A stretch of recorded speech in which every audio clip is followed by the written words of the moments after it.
বাংলাদেশের ধূমপান এবং তামাকজাত দ্রব্য ব্যবহার নিয়ন্ত্রণ আইন অনুযায়ী রেস্টুরেন্ট সহ অন্যান্য পাবলিক প্লেস ও পাবলিক পরিবহনে ধূমপান নিষিদ্ধ। তবে আইন অনুযায়ী এসব স্থানে ধূমপানের জন্য আলাদাভাবে নির্দিষ্ট এলাকা স্থাপন করা যেতে পারে। সাম্প্রতিক একটি গবেষণায় দেখা গেছে যে ঢাকা শহরের ৫৬৩টি হোটেল, রেস্টুরেন্ট এবং ট্রেনের ৯২% স্থানে ধূমপানের জন্য নির্দিষ্ট কোনো এলাকা নেই।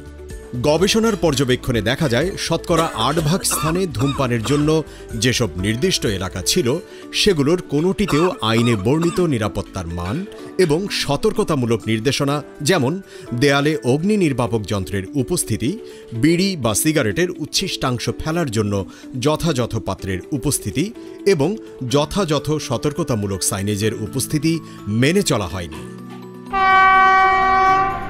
গবেষণায় ২১টি ট্রেনে ধূমপানের জন্য নির্দিষ্ট এলাকা পাওয়া যায়। ট্রেনের স্টাফদের কাছে ধূমপানের স্থান সম্পর্কে জিজ্ঞেস করলে তারা ট্রেনের খাবার বগিকে ধূমপানের জন্য নির্দিষ্ট এলাকা হিসেবে দেখিয়ে দেয়। পর্যবেক্ষণের সময় তথ্য সংগ্রহকারীগণ লক্ষ্য করেন প্রায় ৫০ ট্রেনের খাবারের বগিতে শিশুসহ অধূমপায়ী যাত্রী এবং খাবার পরিবেশনকারীদের উপস্থিতি ছিল যারা পরোক্ষ ধূমপানের শিকার। পরোক্ষ ধূমপানের কারণে ফুসফুসে ক্যান্সার, হৃদরোগ এবং স্ট্রোক সহ মারাত্মক রোগ হতে পারে।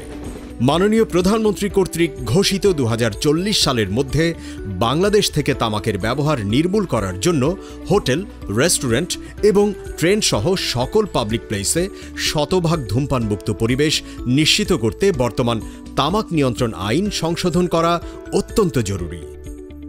আসুন আমরা ১০০% ধূমপান মুক্ত, সুস্থ ও সুখী বাংলাদেশ গড়ি।